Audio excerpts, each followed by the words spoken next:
anybody ever tell you that more than a mouthful's a waste, buddy? We are live. We are live. We're live. We Finally. are live. No! Wait, hold on. Hold on. When did you go live? Oh, that's in the YouTube live, Zach.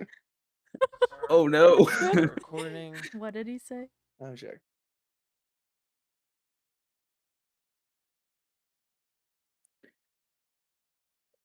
Trying to see if it's coming through or not.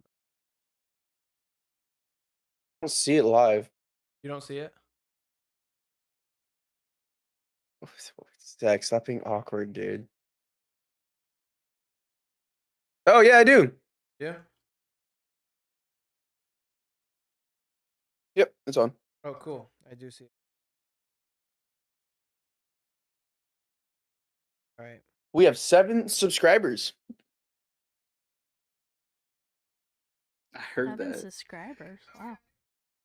Is that all of us? We have Probably. 7? That's... Testing.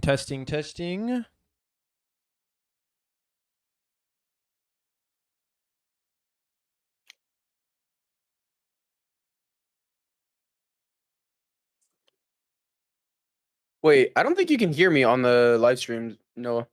Yes, we can. You can? Okay. All right, never mind. You can't. I'm just dumb. Everybody test. Nice. Hello. Hello. Hello. Hello. Oh, I can hear him. All right, Austin and Zachary, test your mics. Yep. Testing. 1, 2. Zachary, test 1, yours. 2, 3, 4. You need to talk louder than that, Zachary, or get closer to your mic. Why? Hello. That. Oh, Would you do it as if we're maybe, I don't know, talking to each other? Yeah, we're talking because to we each other are. right now. We're live right now. What'd you have for dinner? I don't like hearing the back feed.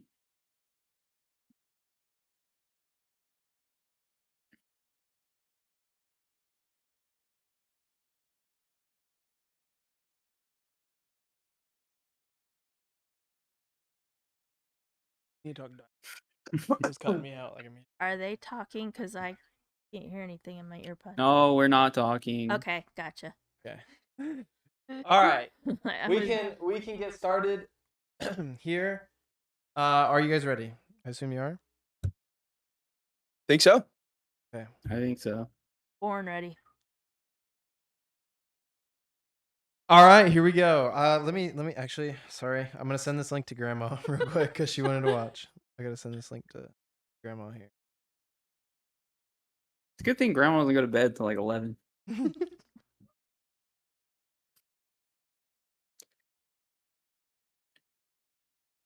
Why can't I Well, find our podcast now?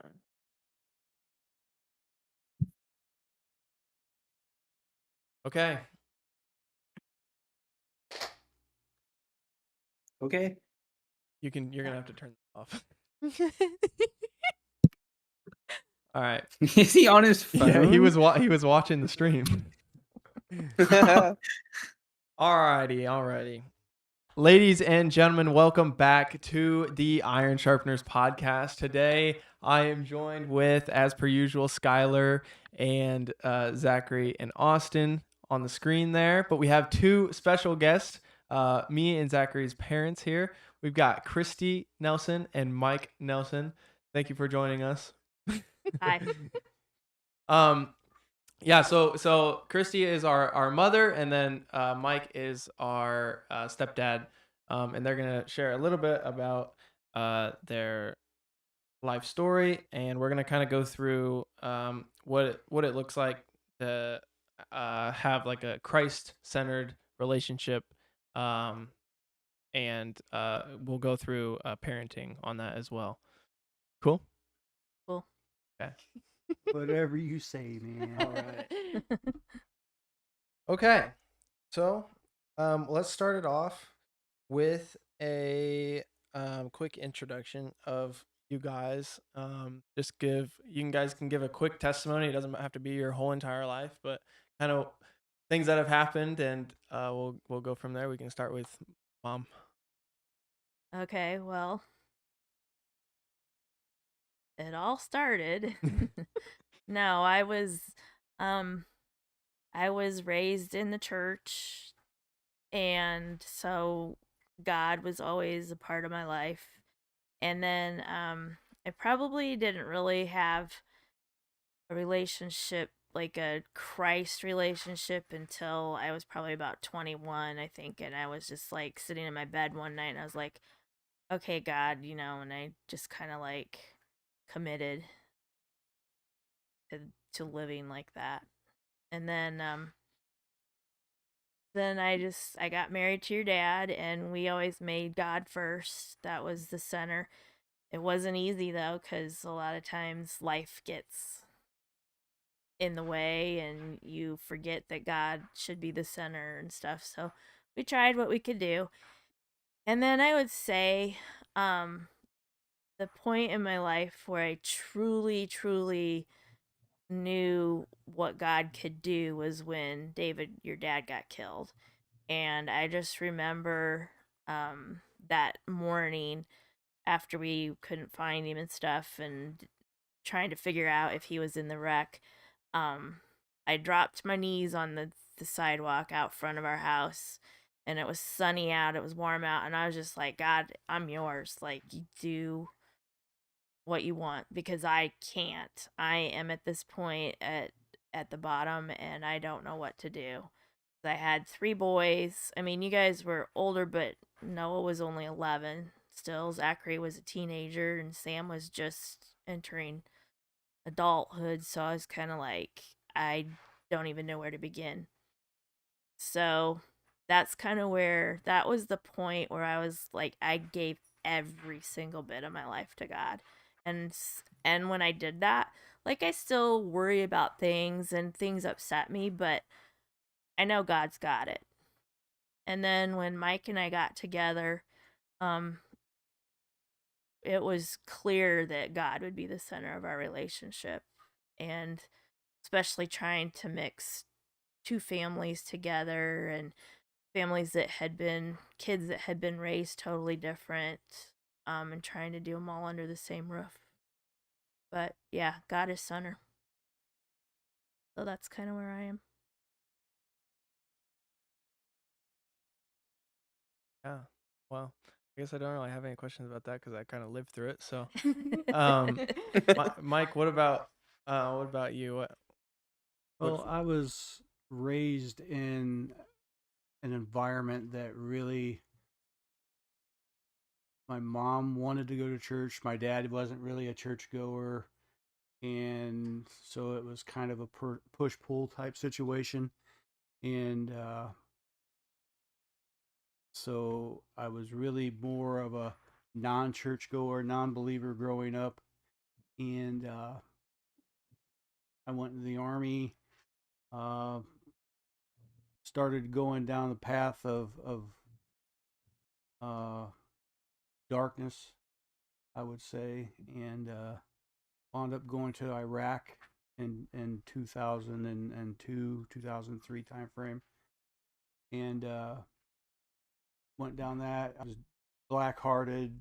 I mean, you could see the hate, feel the hate. It was just an ugly place, and that's how I lived my life. You know, I went in the Army when I was 17 in 1988, 3 days before graduation. Never looked back. Uh, all relationships were horrible. Everything was a failure. Everything was a flop. Uh, I got out of the Army in '07, and my body started to really take a turn, started to fail me. 2011, went in the hospital. Been a year in the hospital with a severe pancreatitis, and come out of it a believer. God had taken that sickness and knocked me to the bottom, knocked me to my knees, and been a believer ever since. Uh, so with that, you know, found Christy again, and Yeah, backstory. We dated in high school. yeah, we did date in high school. So That's a whole nother story. yeah, that's another whole commitment issue, complete commitment issue. But that's just a joke. But I've been a believer ever since. And when we got together, like she said, it was a definite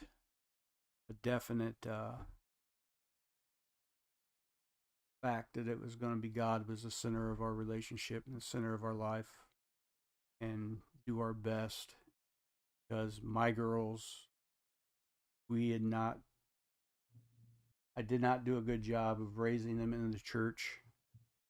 I didn't have that much time being able to raise them in the church, and I did kind of what I could from the time that I was saved, dealing with my sickness and dealing with recovery and dealing with everything, and having divorced their mother, and it just, like I said, my whole life was a mess. I did divorce their mother when I was in 2007. So it just God straightened me out, straightened out my life, and got me on a path that I knew I didn't want to live the way I was past. So when would you say was the time that you like put your full faith into God? my full faith into God.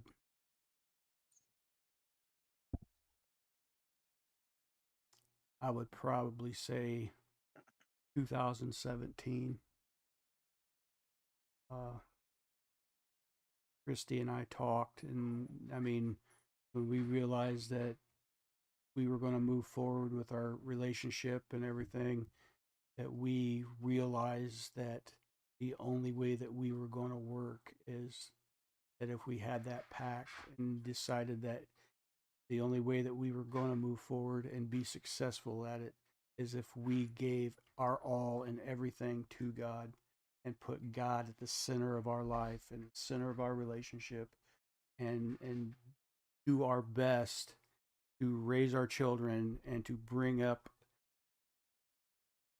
our 5 children that we blended together with God at the center of everything, then that was the only way that we had a shot at it.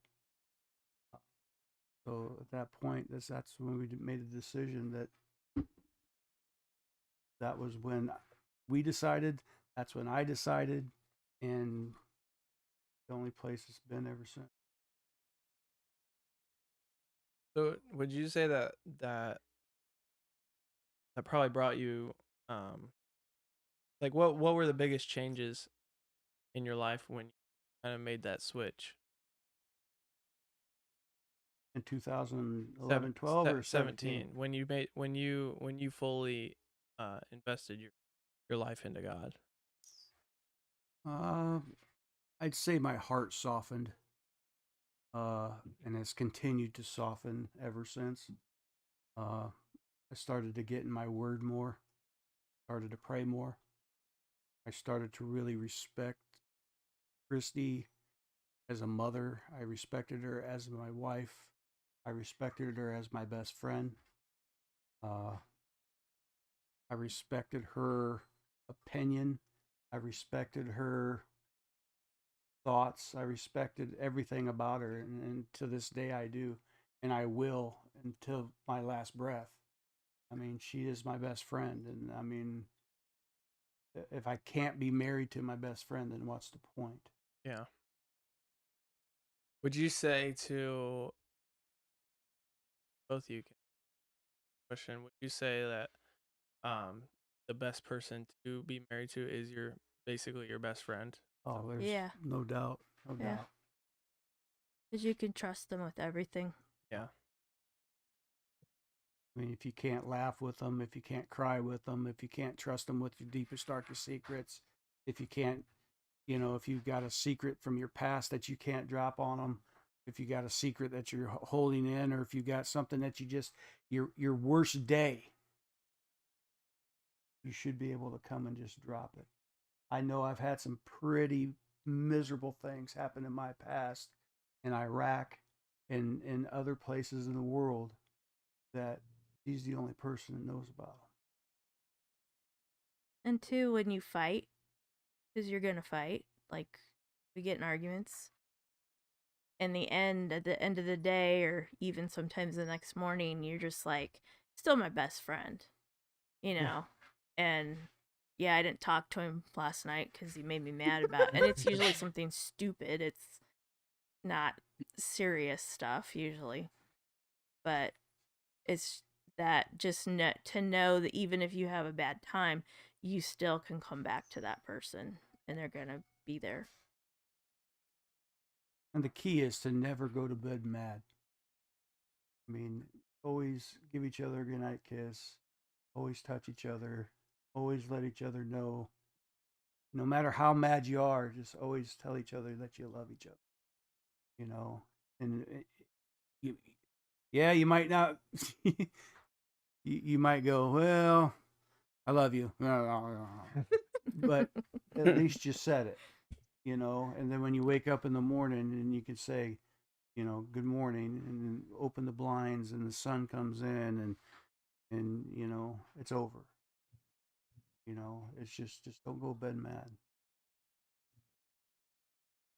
Oh, even though she's poking the buttons all the time, he always tries to poke my buttons, but and I know she does. That's the problem. But I always catch it, and I try to not get mad about it. Yeah. Were there times in your guys' early marriage where faith was maybe not the forefront or sometimes hard to hold on to? I would say that I kind of put my faith, like, I almost felt like I didn't really for a while like have to listen to God because I'm going to do what I want to do because like I lost my first husband. So much to do whatever I want to do. Even though like I mean God was still there, but I was just like, well God, I know that um I'm that this happened to me, so this is okay kind of thing. Like I I maybe bargained with stuff. Like I don't know. Kind of Just like if you let me do this, I'm going to do this, or I'll do this, and if you let me do this, I'll more do it was this. more Or like, well, I can yeah, do this because this thing happened to me. yeah, I deserve it. Even though at that point was when I dropped and like, God, it's all yours. But then I went through that little period of it was kind of like rebellion maybe. A little bit of back and forth.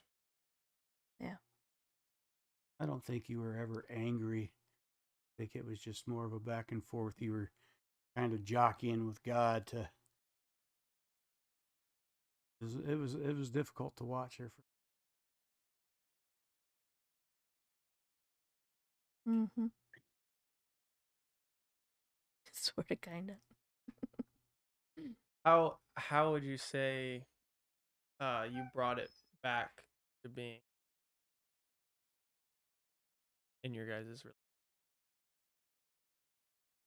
I think I knew that she was struggling, and I always ensured her that it was okay. Uh, it was okay if she talked about David. It was okay if she cried. It was okay if she felt bad.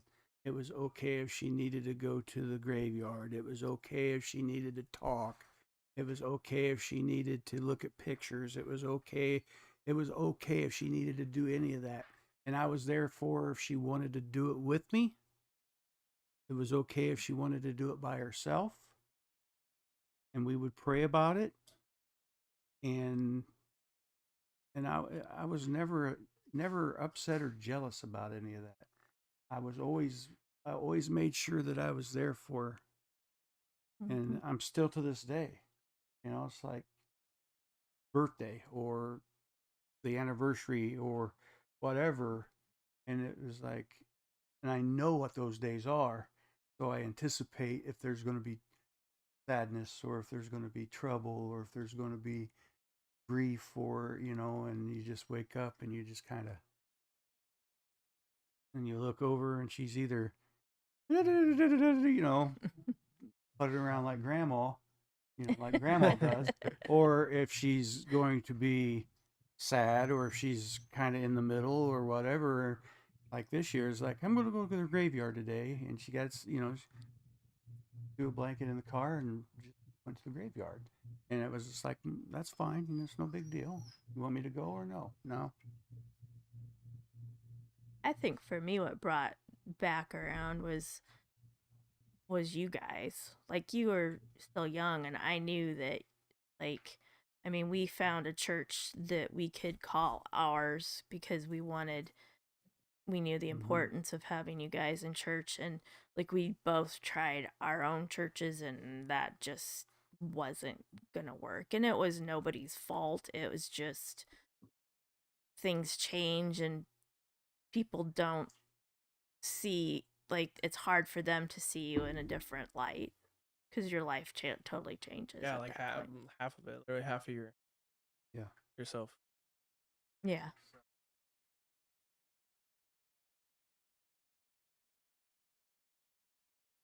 Yeah. Was there a turning point where you both decided to fit together? Christ this as something you guys talk together? I think I know I talked to you of this is how it's gonna be.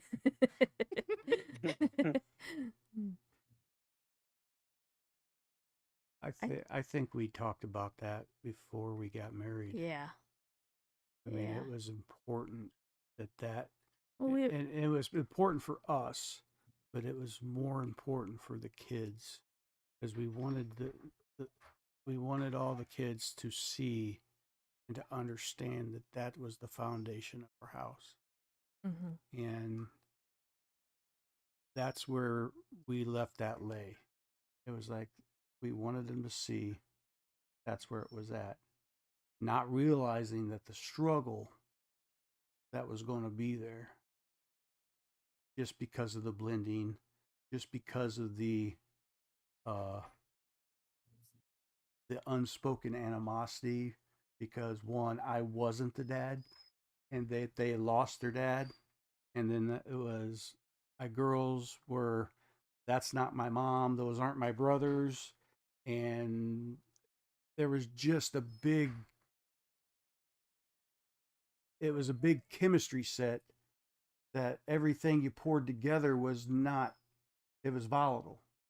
And it was like there was a struggle with Noah, because the dude had a 3-letter word that just got under everybody, man. It was actually 2 3-letter words. But why? But why? Whatever it was but why? And then that would get Zachary coming down the stairs. Why don't you just shut up? And Zachary, I don't think, realized how fast I could actually move. That one day when he barely got into his room, and I almost got up the stairs before him. But it was just one of those dynamics that it was just, you tried to make everything fit, and sometimes that square peg just doesn't fit in a round hole the way you wanted it to fit. So it was just, over time, you just had to gain the trust and gain trust, and it wound up, my girls just basically they lived with their mom because it was easier, because there was no rules at their mom's house, basically. I think too And that just like we turned it around, or we made it center, like, because we decided that we needed to turn over everything that we were concerned about, worried about, frustrated about. We turned it over to God, and like, they're yours. Yeah. And we're still working on that. I mean, that's still and it's harder to be a parent to adult children, I'm telling you. And it was very difficult, until the one day I dropped down to my knees and I was just like, God, I was like, I've got to turn it all over to you. I said, you love them so much more than I could ever love them. So much more than I could ever love them. And please take care of them. Please guide them. Please put your hand of grace over them and protect them in everything that they do. I'm here as the earthly dad. If they need me, have them come. I'm here for them at any time, any place, anywhere. If they need me, fine. But they're all gone. They're all out, and it's just time to be the parent, not parenting. But you love them so much more than we could ever love them. They're yours. So, and that's really helped be able to relinquish that whole control of parenting and saying no you can't, no you do this. It's trying to grow somebody and prepare them for life when they're resisting everything that you're telling them because one they've got a phone in their hand and YouTube and they're looking everything up and they it's just like fine, okay, well, yeah, I'm done. Time to go learn. If you need some help, come back. I'll help you out. We'll figure it out together. But your heavenly Father's got you. I'm always here. So if you need me, come and get me. Give me a call. I'll come to you. But definitely throw that toilet away off your back steps. Yeah, it's still back there. Yeah. I was gonna give it to you for a flower pot. Give it to me. I'm putting it in a box, and it's going to wind up in Peoria, Arizona. Oh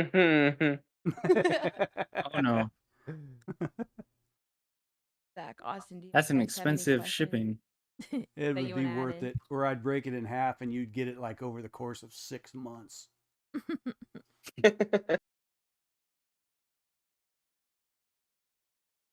You guys online have any questions for them so far?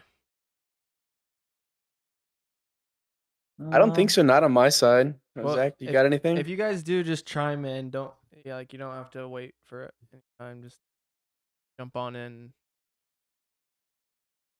But So I do have one, but it's how do you handle moments when your kids question their faith or struggles?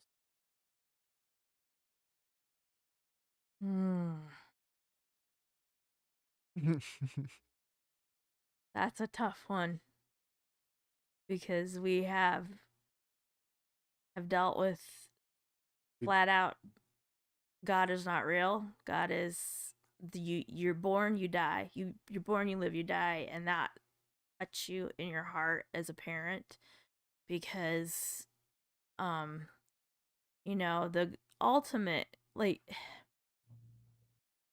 in the worldly, at least to me, in the worldly parenting, is everybody strives. They want their kid to grow up and be famous or be rich or be educated, well educated, and then have the best job or whatever. And for me, I want my kids to know God and know that they are going to go to heaven when they die. That's my ultimate parenting goal or whatever. So when your child is doing things that go against the Bible and all of that, it's really hard. And then when they become adults, it's like at that point, I think the only thing you can do is live by example, and pray. Like pray all the time. Earnestly. And I mean, there's times that I don't even know what to pray for, and I've reached out a lot to like my Bible study friends, ladies that we pray with, and I'm like, here's what I need prayer for, and I've had people like reach out and give me Bible verses to pray over and just to pray over your kids. And so I think that for me is the biggest action thing that I can do, because I can't make them believe anything, but I can. And it's hard too, because when you when they don't believe, it's like, okay, how do I explain this, because they don't want to hear it either. And that's where I pray for somebody to be brought into their life, to be that person, because it's God's got the plan. So that's where I will trust. What are you doing? They're not talking. Oh.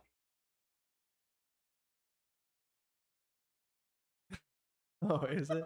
Is your guys' noise cancellation on?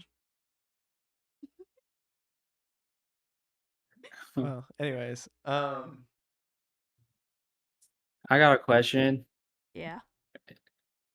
So when you like first got married, and this could be like your first marriage or now, what are like the things you really struggle? Probably more like your first marriage, because like you came from living probably with your parents to living with someone else.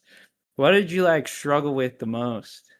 Like, what was the hardest part about um, starting to live with someone and someone new? For me, The the hardest thing was probably just leaving home, because I had a good home life. And I know a lot of people don't say that, but I mean, it was hard to leave my parents, even though that's the natural progression. But and then honestly, toothpaste cap not being put on right, or the toothpaste being squished all over, and or toilet paper. I mean, those things, you kind of joke about, but seriously, those things would aggravate me. And then I would get mad and I'd be like, why am I mad over this? But it's just a whole change um going, cuz I left home and got married. I didn't live on my own. I never had roommates or anything like that. And I never had like a sister to have to share anything with. So I had to learn to share my space a little more, and um that kind of stuff. But for me with your dad, like, we definitely were making God center, and he taught me a whole bunch of stuff that I never even knew about the Bible. And so um I was very open to that.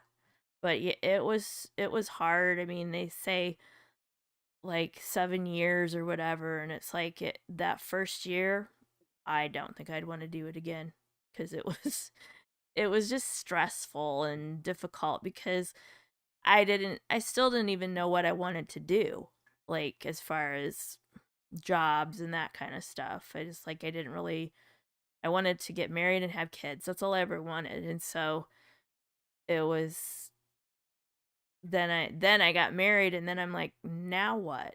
Is I have to do something, I have to work whatever to make it. And so those life struggles were kind of real. And um like the first time we went grocery shopping together, because we had to get like everything, we didn't have anything, we spent $100. Now, get that this was in 1993, $100 was a lot of money for groceries. But yeah, so just finding out those, because for me it was moving out on my own as well as getting married, so I was used to having all that stuff taken care of for me.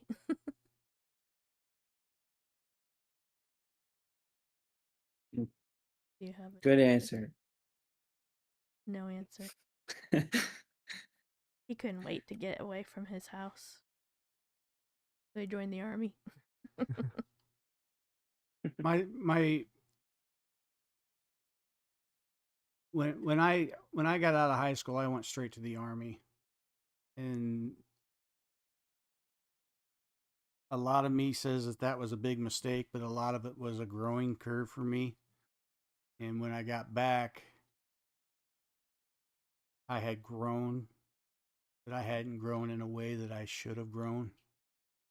And I was still living with my mom and dad, and there was no desire to be there. So, long story short, if you ever, and I'm not saying that your mom is this way, but if you have a helicopter parent, don't live anywhere that she can walk to your house, because it's a miserable, miserable, miserable existence if you have a helicopter parent who is constantly in your face, in your life, in your existence, constantly telling you how wrong you are, constantly telling you everything that you're doing wrong, constantly telling you everything that you could possibly do wrong.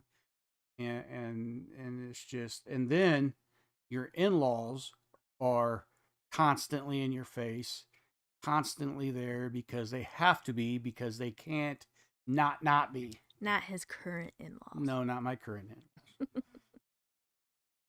But it's just one of those things where it's like you can't be left alone by either side.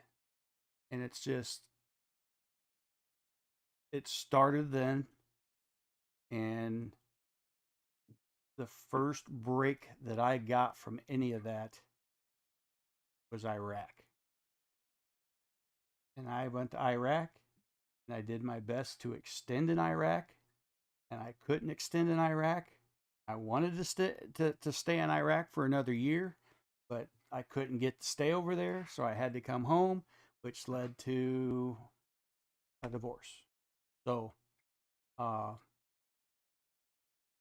Iraq was a vacation. So, if you can, and you do have a helicopter parent or parents or in-laws or family that just can't seem to leave you alone, move away from it, especially if you want to grow with your spouse. So,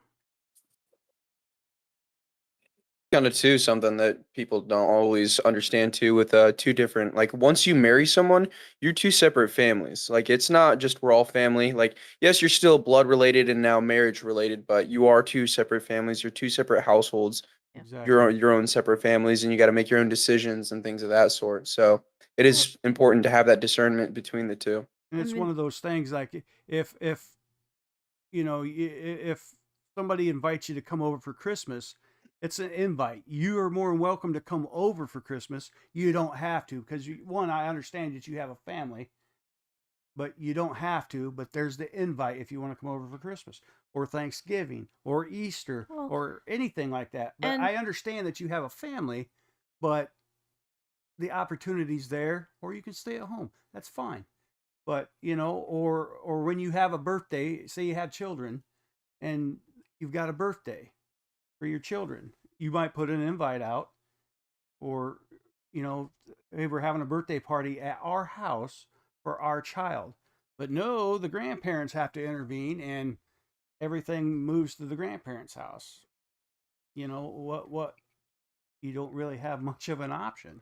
but the Bible says that, a a son leaves his family and they become one. And so if you're living biblically and you're trying to follow God's word, I mean the directions are right there.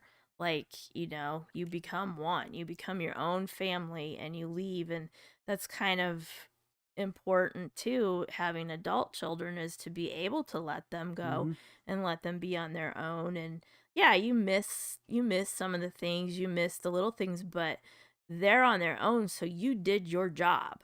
Like, you Mhm. raised them and you got them where they are capable of moving on their own and doing their own thing and forming their own lives. Right. I think that kind of that we have for joining into one. It's Ephesians 5 verses 21 through 28. It's submit to one another out of reverence of for Christ. Wives, submit yourselves to your own husbands as you do to the Lord. For the husband is the head of the wife, as Christ is the head of the church, his body, of which he is the Savior. Now, as the church submits to Christ, so also wives should submit to their husbands in everything. That also says that husbands, love your wives just as Christ loved the church and gave himself up for her to make her holy, cleansing her by the washing of with water through the word, and to present her to himself as a radiant church, without stain or wrinkle or any other blemish, but holy and blameless. In this same way, husbands ought to love their wives as their own bodies. He who loves his wife loves himself. Mhm. I think that's really good. That's a very good verse. And people that don't understand it take it out of context, and all they hear is wives submit to your husbands, and that's not the case, Noah. No, it's so important to understand that by submitting to your husband, he is the head of your household, and that doesn't mean whatever he says you do or goes. It means that he's the head, and you're like, you in the verse, you know, the bride, and he's to take pride in her and Mhm. love her and care for And her respect and her. respect her. In return, you Mhm. respect each other, and you just and wives respect their husbands, and when you respect your husband and trust him to be the head, Mhm. you know, by all means, go ahead and be be that person, because it makes my life easier. Yeah. Because once you And once you do take that step to be married, I mean, everything from there on out is, I mean, the man is the head of the household, and he leads that family, leads your family biblically, you know, and but that family is a unit. It's a single unit, you know, and you guys are a team. And I mean, there's nothing that, I mean, we do everything together. We make decisions together. We talk everything out. We make a decision. We budget. We do. I mean, everything is together. So I mean, that's, you've got to work in tandem with your partner. Unless I tell and I Noah think that he can too, borrow something. I think two has a little bit to do with too is having, because like they say two heads is better than one, but sometimes you need that one person to be able to make the final decision. You can't have constantly two people doing it. That's why, with leaders and stuff like that, we don't have two presidents. We've got one president, but then there's people supporting him. We got vice presidents, we got their whole cabinet and things of that sort. So it's not one's better than the other. They're all necessary parts of the puzzle. So I think it's a very good way of kind of discerning with it. Mm-hmm. Yeah. I agree. And a strong husband, um, in a family, whether you have sons or daughters, is it shows them, it shows the sons how to be a man, and it shows the daughters what to have in a husband someday, that they are to be respected as women, girls. You know, the most important thing to a husband besides God.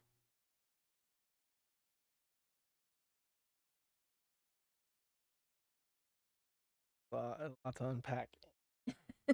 Um, so you lost your husband. Um, You lost your dad. I did lose my dad.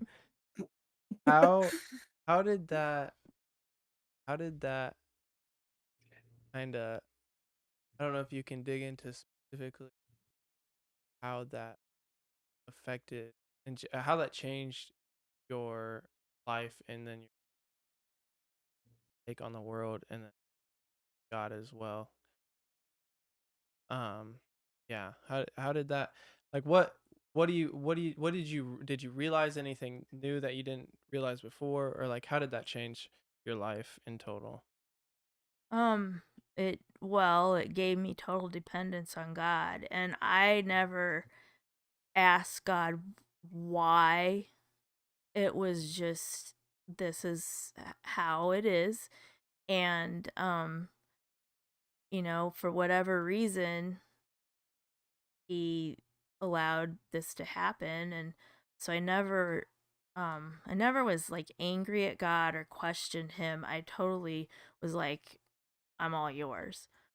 Um but then, like, in the worldly sense, everything was changed like that, like in an instant. I was not Christy and David, David and Christy. I was not David's wife. I was not um any, like, I felt like literally half of you is gone. And then you're like kind of thinking, what am I going to do with these kids who just lost their dad? Like, I don't, my heart broke for you guys, because in a in a spousal relationship, one of you's going to die at some point. It's just a fact that one of you will go first. So that was kind of already like, but usually, not at 40 some years old. That was the shocker, but, and the way it happened and everything. But, so like so my heart broke for you guys because you guys lost your dad, and you were young, when it happened. And so that changed, because now I was a parent, single parent. And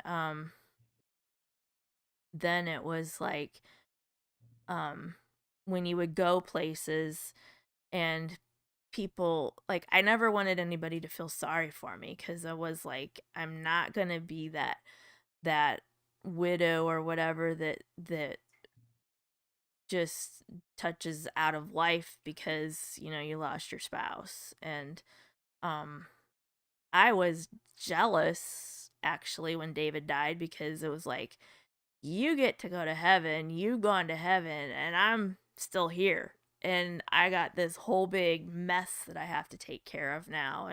And it, and so yeah, it was kind of crazy. Um, and just because of him dying in an auto accident that had a semi involved, it became like legal and lawsuit and all of this. And so I had to do a lot of stuff like that I was not familiar with whatsoever. And that lasted for probably a year or so, that I was having to deal with that whole thing. And that was hard because um just having to go give depositions, I had to prove the value of my husband's life. Like, I was asked questions like, well, how much time did he spend with the kids? Was he involved in their lives? Was he this? Was he that? And I'm like, what does it matter? Like, he could have been the worst dad in the world. They still lost their dad. A person still died, but that's not how the law works. So that was hard. That was the first year. That was hard to have to do that, to prove um that he was like a really good dad and everything. A monetary value on a life. Um so that was hard. Um and then just going out, and people that that knew you both, and then it's just you, and they're kind of like, they don't know what to say, or they're afraid to bring up his name or anything. And it's like, you're not going to offend me or upset me because believe me, I know he's gone.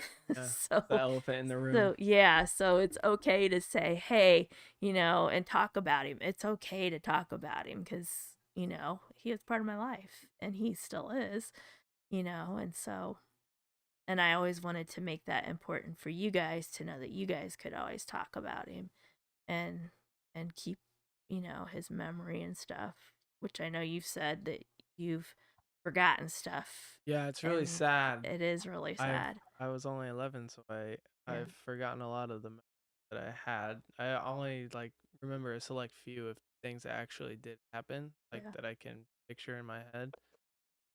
Like I remember stories and stuff, especially Mhm. if people tell it, kind of remember it, but like it faded away pretty fast. Faded away pretty fast over the last like 9 years.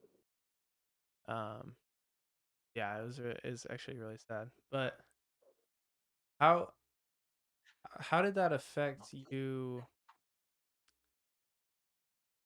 How did that affect you with your parenting? Because obviously you were uh, a single mom for a decent amount of time, and you had 3 kids that were all sorts of messed up in the head with the world spinning around them, and they don't know what to do. What would you say like are some things that you did that were different from before? Um, well, it was hard to, because when I was working, it was kind of hard to have, like, we would split, somebody would pick you up from whatever you guys were doing. And then all of a sudden, I'm the only one. So I was having to find different people. And my parents were great at helping out. They were a big help. Couldn't have done it without them. But you turn, I think, more to the outside of your little family because there's not 2 of you anymore to do the physical parts of picking you up, getting you to school. So, that was different. And then just trying to maintain some sort of normalcy because I don't even know that that's possible. I don't your world's just turned upside down. So, Well, it's never gonna go back to normal. It'll never go back to how it was. There mhm. will be a new normal formed out of what is coming. Well, I always like to say you don't get through it. Like you're not getting through something. You're learning to relive your life. You're learning to live a new chapter of your life. It's kind of like flipping a chapter in a book. You're like, this was my, before you're married, this was my early years, my teen years, whatever. This is when I got married. This is when I lost my spouse. This is when I got remarried, or this is when I was single. This is when I got remarried.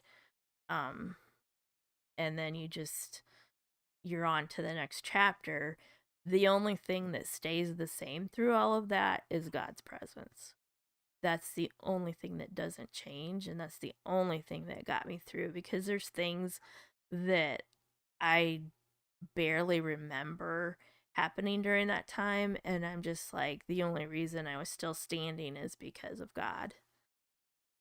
So that was my biggest thing too with raising you guys, was to make sure that you guys stayed in the church, that you were known, that you were loved in the church, and that people were there for you, and having men in your lives that I could trust to show you how to be a man.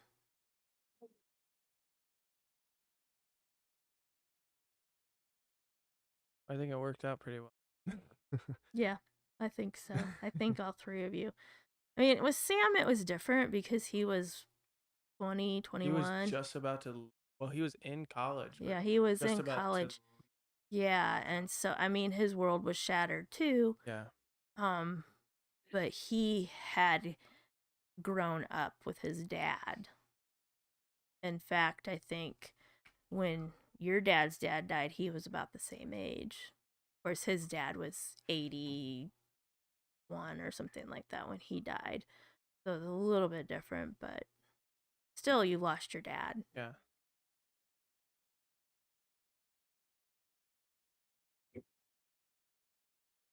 You guys got any questions over there on the? No. No, not really.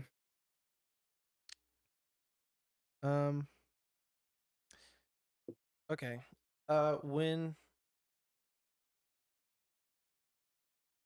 When your child comes to you with a faith-based question, don't know how to answer it, what? Where do you The Bible.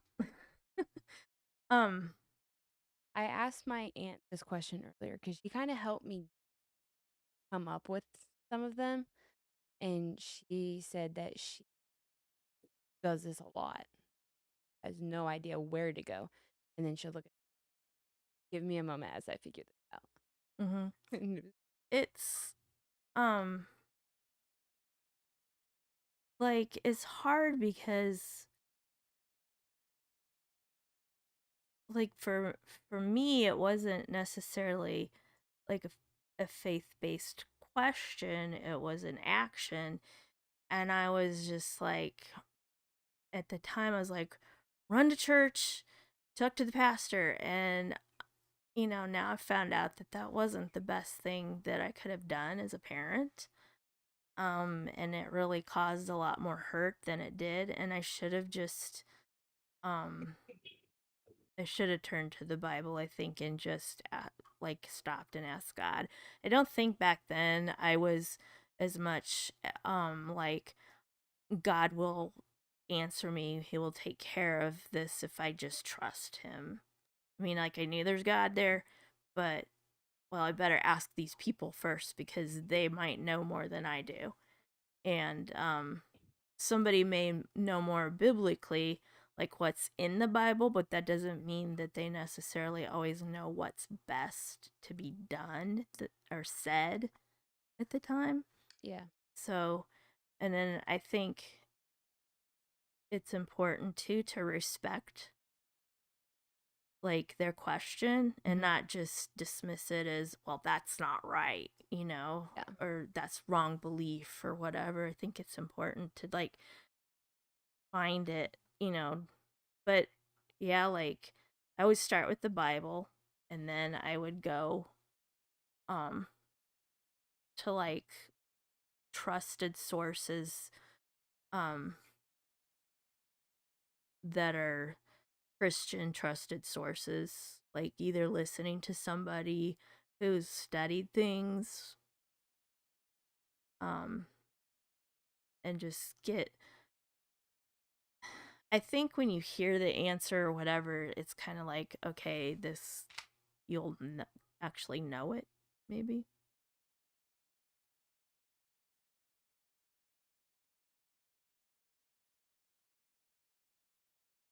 That's a good answer. That's it. um. What? I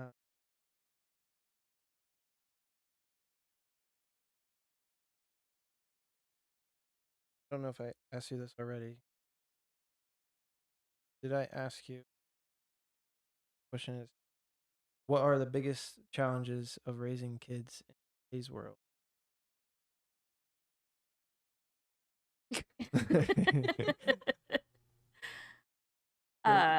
The biggest challenge in today's world is social media and society in general, because you can teach your child from, like, you guys were in church from the minute you were born. I mean, you guys were babies and getting passed around the church.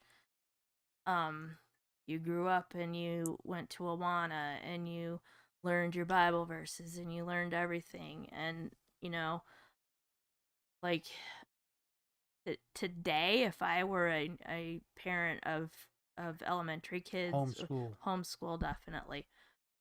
Because the school, I think our school system is decent, but there's so much socially that your child can get sucked right up into it, and you don't like if you think your child is okay just because they go to church, they're not okay just because they go to church.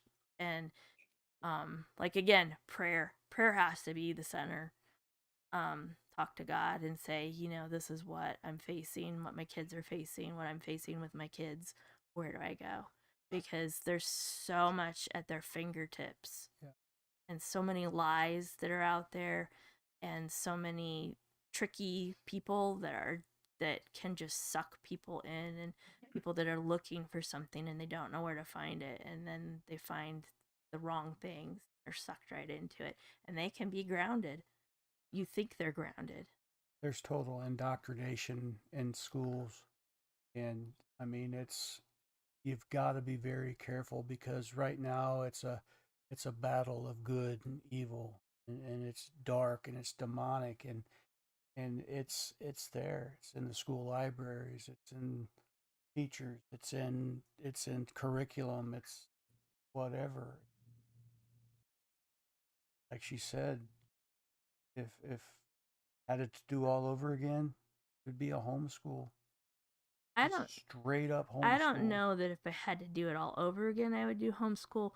But if I were a parent of younger children now, I would do homeschool because it's different. Even since you guys were in school, Yeah. it's different and it's scary because you don't like that first time you put your little 5-year-old on the school bus. You've just turned your child over to the world because they are on their own at that point. You don't have any more control over them. They're gone for what, 7 or 8 hours. You don't know what they're seeing, they're hearing, from other kids, and then that just goes. And so at home you have to instill like the foundation. You have to have And a you foundation gotta of be all love. over what they're learning, what they're seeing, what they're surfing, what they're checking out, what they're watching, what they're studying, and that's all the way until they graduate. Then 9, 10, 11, and 12. But why? But why? Because we said Noah. Yeah. Let them watch lots of Tom and Jerry, right, Zachary? Mm-hmm. Mhm. I Mm-hmm. remember even like when I was in middle school, we were studying uh religions, and the only religion we didn't study was Christianity, which Mhm. I I understand it to the point where they would say like, oh, the US is Christian already, you already know what it is, like you don't need to learn it. But I still think it's important to, if you're going to teach it at all, you need to give it an Mhm. to all of them. Uh, that way you're not selecting one, one one or even four out of the five religions or whatever, however many there were in that class. I think it's important that all of them get spoken about and learned about, so that each person can make their own decision what they want to follow, or if they want to follow one at all. Um, that's important.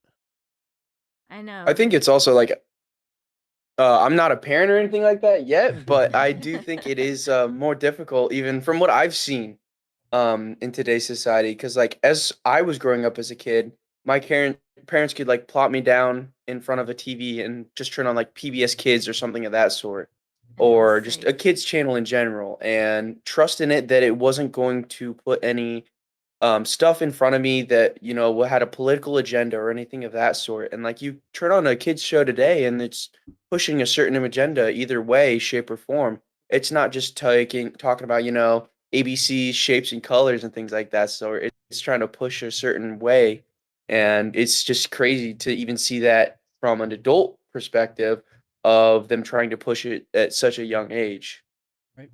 I and think things of that that sort. You can't even trust like kid TV shows now these days because even that stuff's trying to push stuff onto the children. it goes back to the whole that we're really fighting a good and evil um like literal God and evil realm is like on earth, like is in people now. Just the whole battle is in our faces now.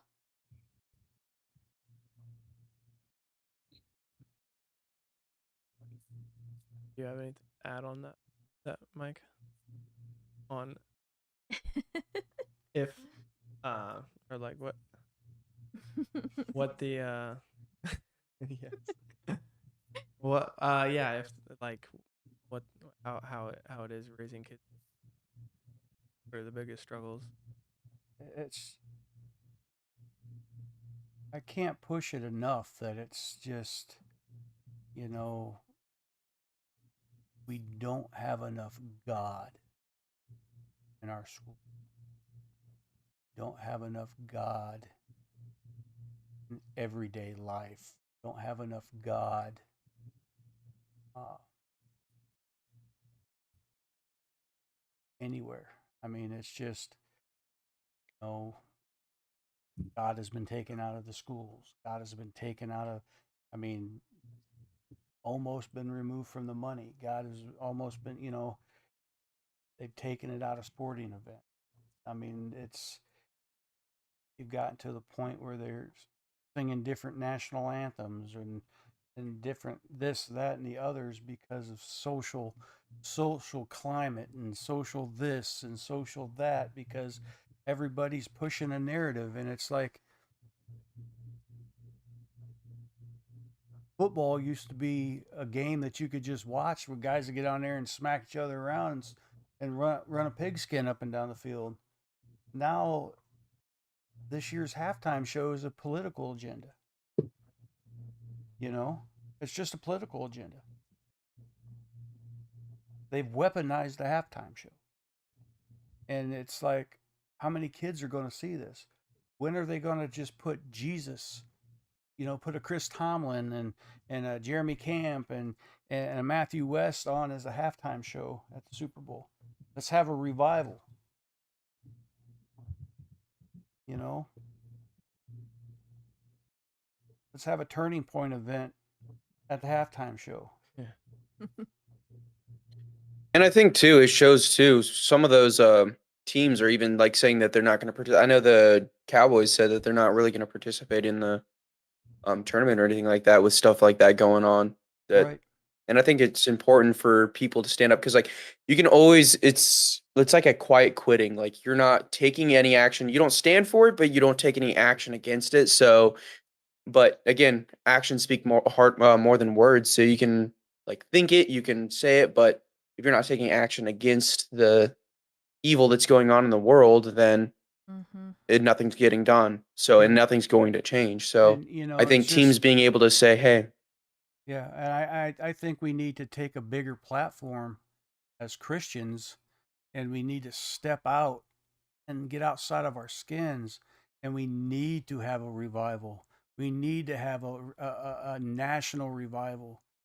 And you know, we need to raise Jesus up and we need to raise him up loud. And if it's one campus, one one one church and that just spreads, then so be it. But eh, there needs to be a revival. And I mean, I hate to say it, but Charlie's only been gone for a month, and you can barely find him on Facebook anymore or Instagram or any of this stuff anymore. It's like he was hot, now he's cold. And there's very few people, unless you find a place that's selling these t shirts, you know, it's just like, where's Turning Point gone? Where is this gone? Where is this gone? I understand that they're still mourning him, but you got to keep the initiative of revival. You got to keep pushing Jesus and you got to keep Jesus out there because the only way that we're going to win souls for salvation and for Jesus Christ is to keep revival alive. And we got to keep, just got to keep it moving. and I know I can sit here and talk to I'm blue in the face, and anybody online would be like, well, if you're going to sit there and talk about it, why don't you get out there and do it? You know, I spent the last 3 days at a convention for Jesus Christ, and that was straight up revival. A lot of prayer, a lot of worship, a lot of great things were happening. You know, I think too people have to put um our children as the greatest asset that we have. they definitely are. You know, we don't um focus on protecting them enough. Sometimes, you know, it's just think that if you think of when you have kids and you think their well-being is the most important thing, um so protecting them from society's badness, like, I'm not saying keep them away from everything, because you want them to be aware of what's out there, but you also want them to be grounded enough that they um when they get older and they're confronted with certain things, and you want them to trust you enough also, so that they can come with those tough questions, and you may not have the answer, but you know, the just letting them know that you're there for them, and that they can come to you and um say, hey, I'm struggling with this or whatever, you know. I don't know what to do about it. So giving them a good foundation We to need to. help protect them. There's still gonna be things, but We as adults and parents need to put on that full armor of God and protect our children and teach them how to put the full armor of God on so they can protect themselves. And it's all about teaching and teaching them how to apply it. And I mean, if a child can't move forward to protect himself and be able to continue to push and teach and push and teach, then it's all for naught. So it's like we as parents, we as adults have to teach the next generation how to put on that armor of God, and then how to teach. And then they need to be able to do the same thing and do the same thing, because, you know, Jesus will come back tomorrow, you know, and who's going to be ready? He could come back next week. Who's going to be ready? You know, he could come back in a year. Who's going to be ready? He might not come back in our lifetime. So these little kids and these children need to be teaching and be taught. So when we're gone, everybody in our future, our children, our grandchildren, our great grandchildren, they need to be they need to be taught.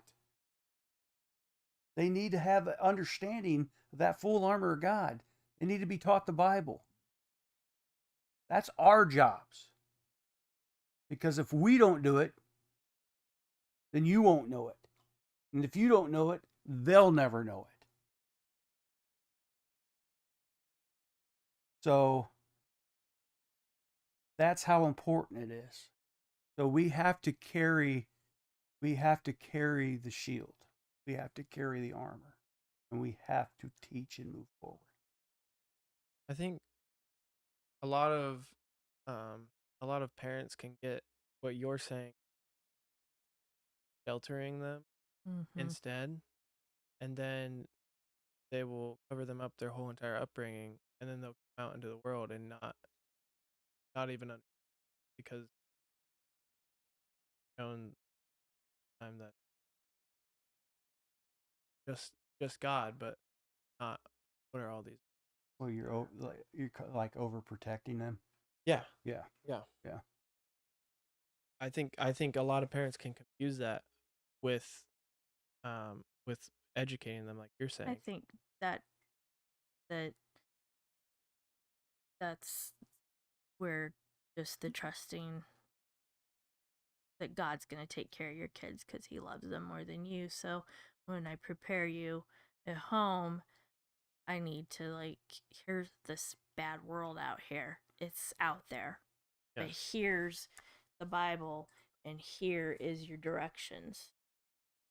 This is your how-to guide on how This to get is your through. how-to Yeah. guide for life. Yeah. And This is your sword. you may not understand it all, but there's stuff there that gets you started. Get them in the Bible. Get them to start learn. Teach them how to pray. And keep them praying and praying and praying and reading the Bible.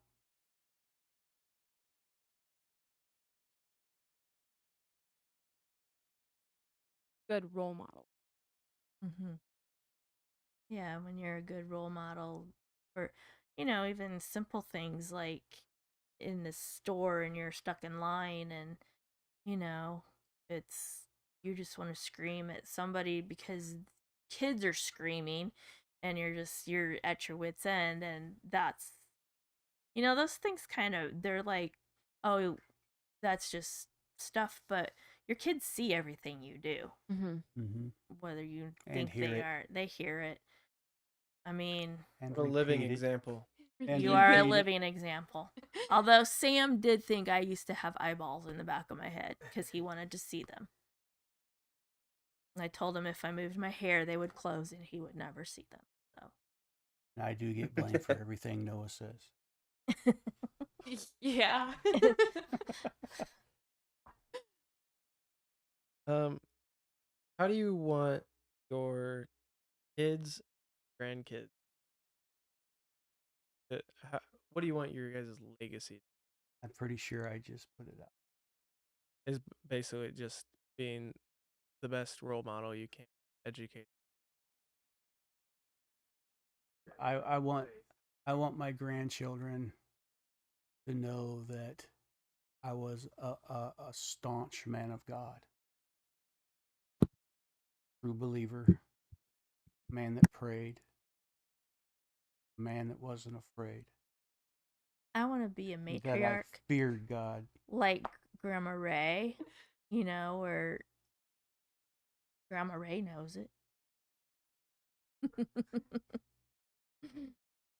No, I want to be known that, that God was my center and I did things like my actions showed that I did what I believe, and that doesn't always the case, but I want it to be the majority. We'll just cut out the part when you're driving. That would be awesome.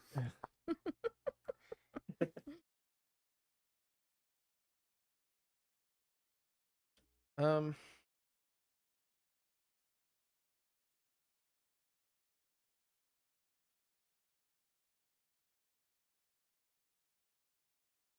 um, in your guys' marriage, how do you support each other in your spiritual journey? Falling behind. Well, we do. We've done studies together. We've done I do my Bible study every week and I sometimes read stuff to him. And then we're really good at starting things and then we kind of like don't always make the time that we should and we don't finish things sometimes. But if he's doing reading something, like he'll share it with me or I'll share something with him. And then we did do we wrote out books. Like you can get these books and you write out the whole, like we wrote John out, the whole book of John. He did Revelations And another Matthew. Yeah. So we do stuff like that together. We do stuff at church together, like I don't know.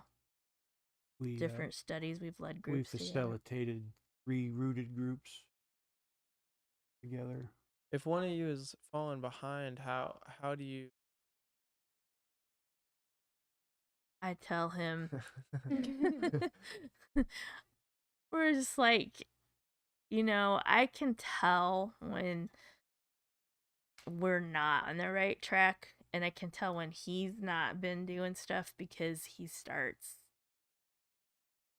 just being more rude to like just things he says, and I'm like, really? Um, but like you can't take the infant out of the infantryman. Take him out of the infantry, but I say that to him all the time. Um, I think just like we need you need to get in your word more. I'm Flat pretty out tell 'em. flat out. She I flat out flat out just tells hammers me him. I'm sometimes. just like, you're not where you're supposed to be. When was the last time you picked up your Bible? Yes, dear. I got you. And I know if I have like something that I like my Bible study fellowship, I do that throughout the school year. So when I'm doing that, I'm so much more in the word. So I have to have like a formal plan almost to do things, which is really bad.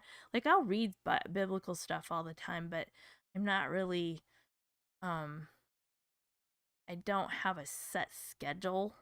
Like I don't get up in the morning like some people do their devotions every morning or they do them at night.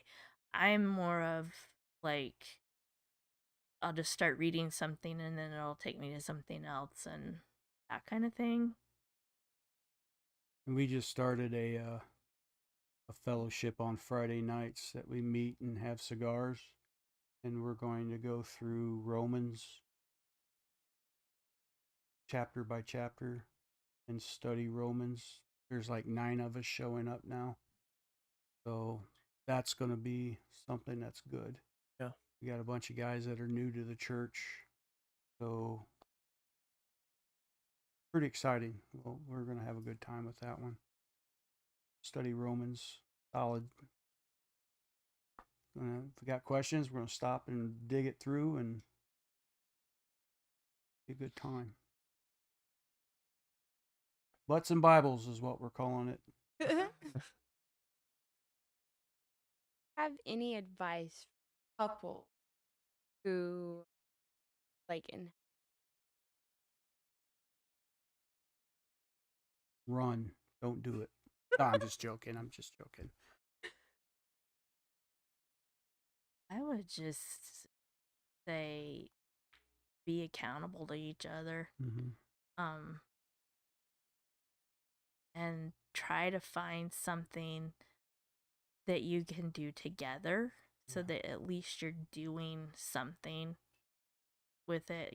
Find some kind of a couple study or something, and or maybe challenge each other, like you know if you're like he's very competitive, so I'm just like, And she's not. and I'm not. No, I am in some things, but I don't always have to win unless it's with you. But She is very incapable of winning Yahtzee. So I have to let her win about every 15 or 16th game just to keep her interested. but But I tell her that she just stomped me. Great game. Move on. I think So sometimes a little white lie is okay in a no, it's relationship not. when it comes to Yahtzee. Yeah. But just like try it. You've got to keep each other accountable. Yeah. And if you're neither one of you are in it, and nobody's doing anything, I think then it's like, I think you need to, if things are like, if you're struggling in life in general and you're just like, you're butting heads constantly, it's time to step back and go, we don't have God right now in here. And it's time to get back into it. So, and if one person is doing it and the other person is not, and they don't like find out what's going on, why is this or something, it's just, it's a lot of accountability to each other. You notice you guys get along better when you. Yes. Yeah. I Very know much that so. when we're not, little bickery comes up a lot more and just little things bother you more, and it seems like stuff is getting in between us. We have better conversation when we're in the Word. I mean, just everyday conversation. It's a lot easier. You when you're in the Word, you find that everyday conversations I'm gonna better. make you pump like that. Two. And then two. Online. That was mine for some reason. I have a hotkey I think set up. Sounded like the devil coming in. Kind of creeped me out there for a second. But have a good conversation. Have stay in the Word.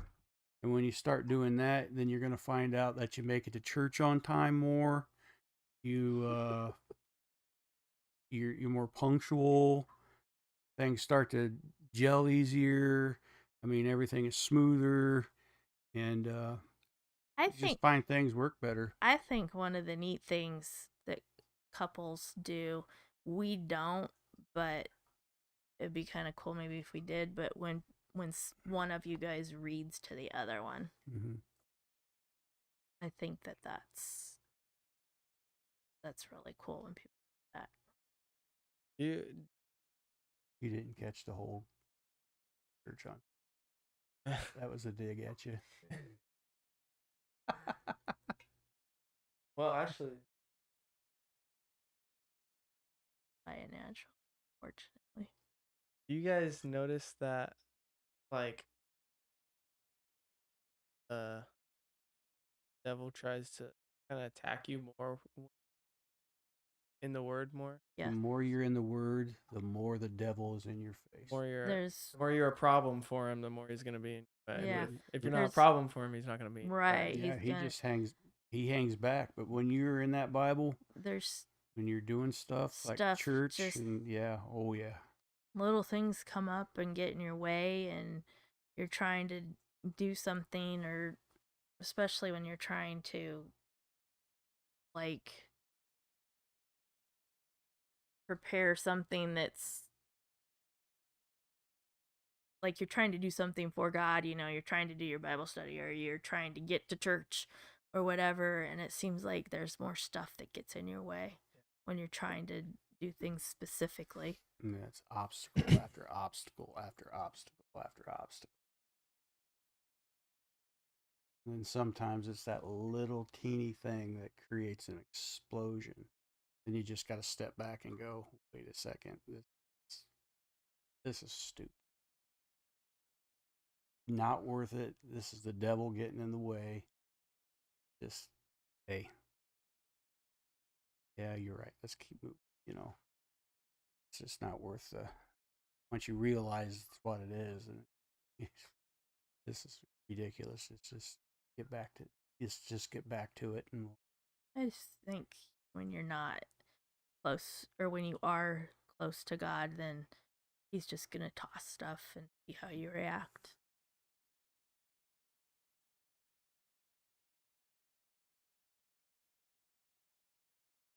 All out question. Well, how about you guys over there? Been quiet. I mean, it's always interesting to hear from someone else like that, like as a newlywed, hearing other people's opinions, and then obviously going into the parenting side of things, haven't ever experienced that. So hearing some of the pointers and stuff like that, and hearing some of the struggles and then some of the um, success stories is definitely interesting to hear, and being able to take that information away is definitely helpful. I'm glad we can help. Even through all the everything that happens, I would still do it all over again. I mean, that's what life is. We asked this question on the first podcast, but I'm curious to hear your guys' responses as well. If someone came up to you and asked you, what do you believe in? What's your response? Both of you guys. If somebody came up and asked us what we believed in, Somebody random came up. What do you believe? I believe that Jesus Christ came to earth as man form and died for our sins. Died on the cross for our sin, for our salvation. And would you say the same thing? I would say the same thing, but the most important part of him dying is that he rose. Mm-hmm. He's alive. He's not. Yeah. Our God isn't dead. He's, he didn't finish on that cross. Yeah. That was his Yep. his that was his death, but then he Yeah. came back, and so that's our promise And that I we believe, will and we believe in the Trinity, be Father, Son, and the Holy Ghost. brought to heaven. I Yeah. mean, I like sometimes there's little things that are in my head and like little voices going, "Oh, this isn't real," and then I'm just like, "No, stop. That's not the truth." And you just have to like put it out of your mind, and I'm just like, God, I don't want to hear those voices. And then it's like cuz I know what I say. Like, I believe that Jesus died. I believe that he rose. I believe that he lived as a man. And then sometimes you get those little voices that are like in your ear, and it's like, no, that's not the truth. The truth is that, and that's what I believe. If someone to say um they don't believe in God, um and they don't really they believe Jesus might have been a man or something of that sort might have happened in the past, but they don't really think that it's likely that that happened. Because, like, basically saying they're like a more like a fully logical, so they just rely on science and everything. It's more likely that people lied than somebody of dying and coming back 3 days later. That's what they say.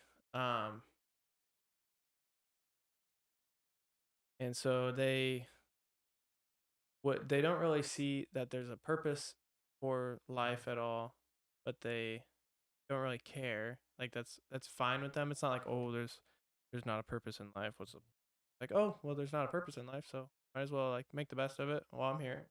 I'll die and go back to what I was before.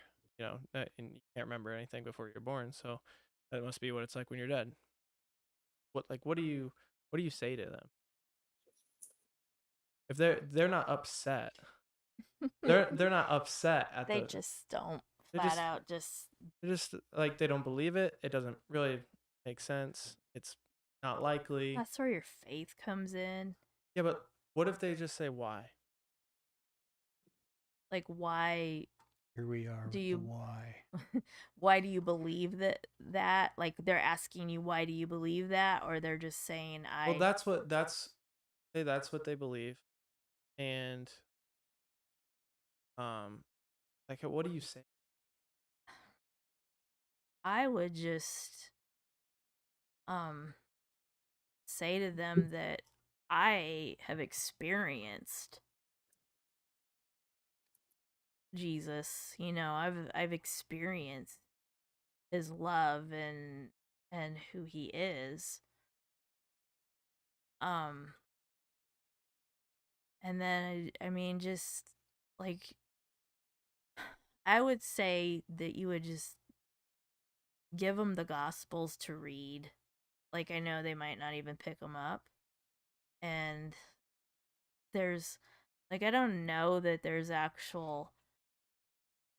physical way, other than like, how could the same story be told how it happened, and everybody knows about, not everybody, but you know what I mean, the world knows about it, and it's been from generation to generation to generation, and it's the same story.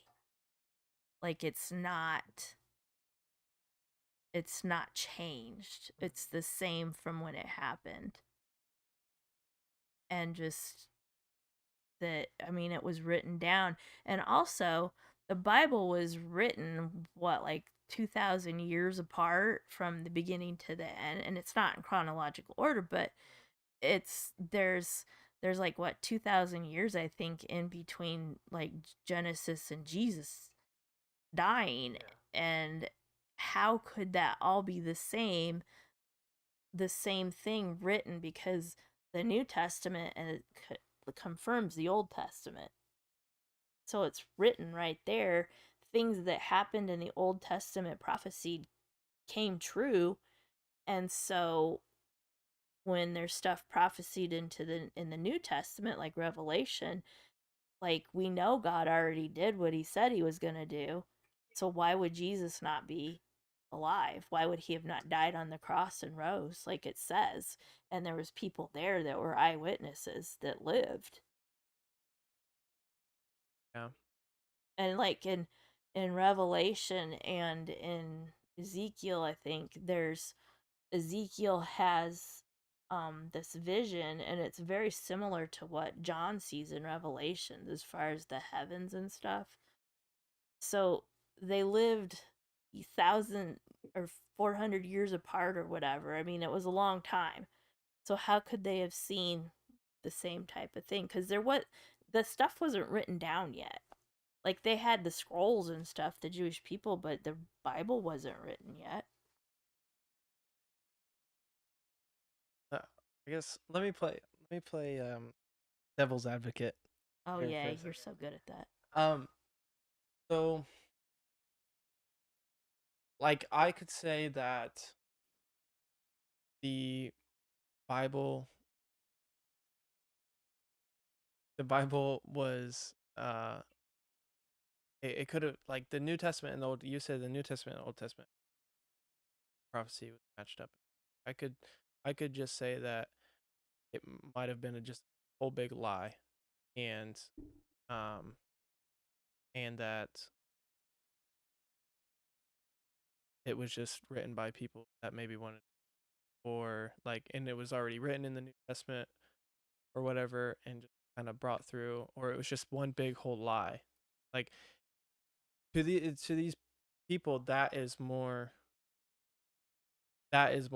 lie is more likely than things that, like, the world's never seen before. How did you get the people to tell the same lie? Well, somebody could have wrote the book. Somebody could have wrote the Old Testament and said, "Oh, this was wrote, and But the 2,000 years Jewish ago." people of Jesus' time, they had the scrolls, they had the first 5 books already written that were from Moses. So they had all of that. And then the prophets wrote some of their own books or whatever. I don't know exactly who wrote all the books and stuff like that. But, and then the things that are happening in those times within the world, because the Bible isn't just the Bible stories, like it's not just the stories you hear as a kid. This is part of the what was going on in the world. I mean, there was still like you still had armies here and armies there that were fighting. The Babylonians were real. They really took over everything.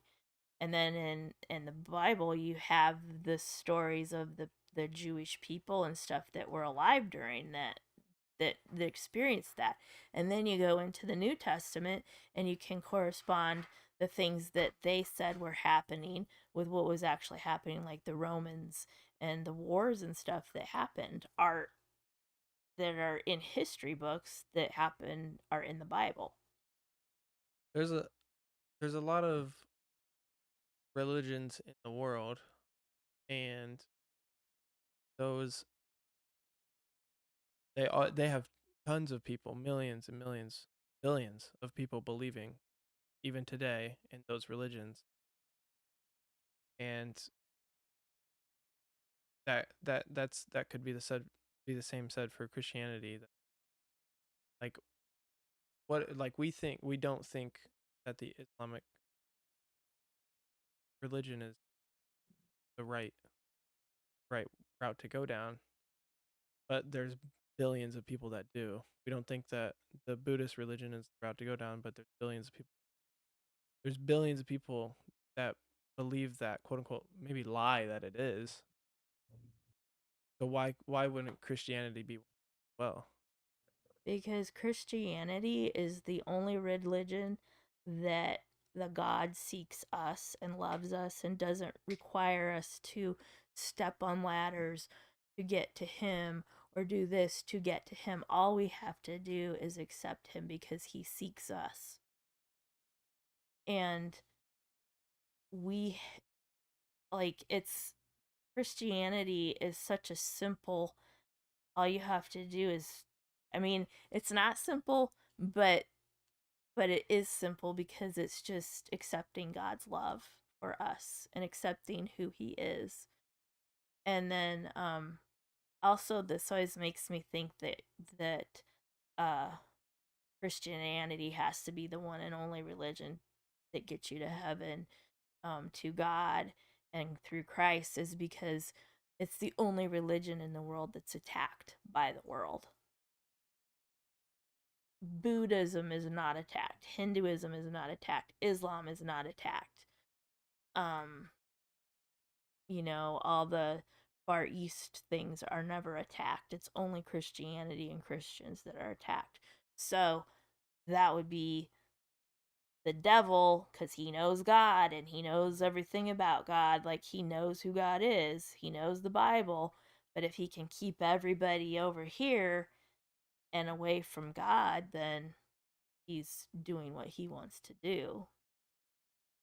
It's just like Israel. Israel's been attacked for forever by multiple armies from multiple fronts, and they've never been defeated.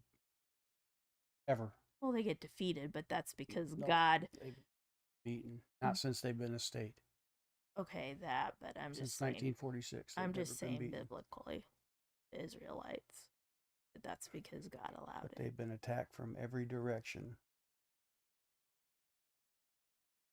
Never fallen. And that's Arabs, that's Islam, that's terrorism. You name it, they've been hit from every direction. I mean, And they don't fall. those are the answers I have for, like, trying to logically prove it. But you have to have it in your heart too. You can, and I mean, your eyes have to be open to the Holy Spirit to come in. You can't just, if your eyes are closed, you don't see it. And God allows people's eyes to be shut to things.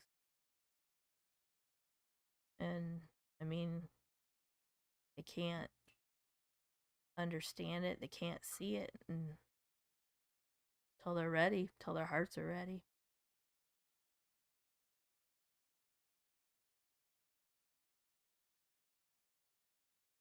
Thought of a question of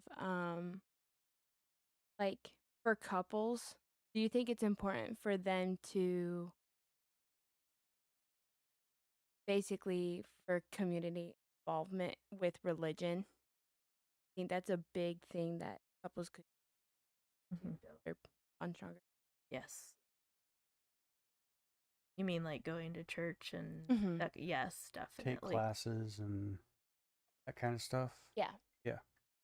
To Yeah. grow together too. It's important to grow together. And Like in our church, I mean, I would highly suggest that you would take a rooted class together. Definitely. I mean, that's a definite eye opener. Strongholds for learning how to pray, and I mean, there's just the rhythm, the rhythm process, and rooted is crazy. So I mean, it's a good program. It's 10 weeks. Definitely worth it. Yeah, good stuff. Sorry. That kind of leads into my very last question, which is kind of like the closing question. But if you had one piece of advice to leave with the next generation of married couples, what would it be? What would your overall advice be? I would say God has to be at the top. Because when he's put at the top, everything else falls into place. I'm not saying you're never going to have problems, because there's going to be problems. There's just that's just the way it is. But if you have God the center, then you guys can be on the same page when you have to deal with things. And you're not running over this way to do this, and this one parent's doing this. You're together, and it's not always super easy. Definitely build your house on rock, not sand. Put that foundation in Jesus. Solid rock. And communicate. Communicate with each other, communicate with your kids. Always keep those lines open. Would you feel like I think it's impossible to have a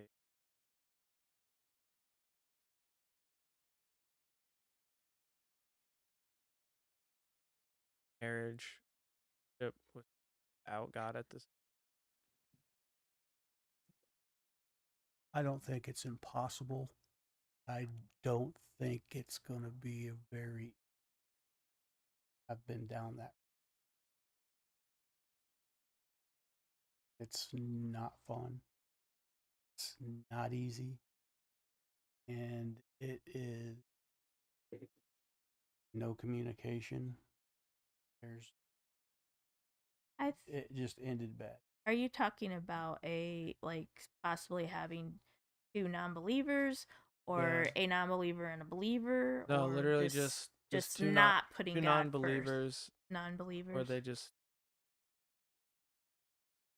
You're not setting yourself up for success. Yeah, I don't think that. I don't think you're going to be blessed because you're not living for God. I think God's going to bless you at all for not. He's not even in your lives. You don't believe him. Believe in him. I mean, you're just in the world. And hopefully somebody will come into your lives that'll point you guys to that, so that, or the couple to seeing that God needs first. Because I've known people that, they're a Christian and their spouse isn't, and maybe they married when they both weren't Christians, and then one became, and then that one is kind of carrying the load, and the best thing that they can do is just love the other spouse and pray for them. You can't beat Christ into them. That's just going to drive a wedge farther, I think. Are those guys even still here? Yeah, they're here. Yeah, we're here. Yeah. You guys have any other questions Yeah. over there? Yeah. Just No. woke up, didn't he? Yeah. I don't think so.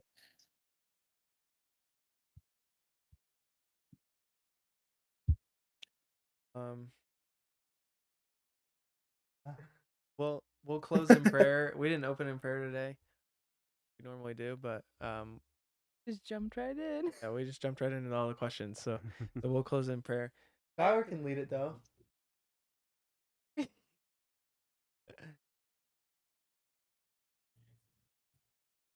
Dear Lord, thank you for everyone being here and being able to talk about relationships, bonds with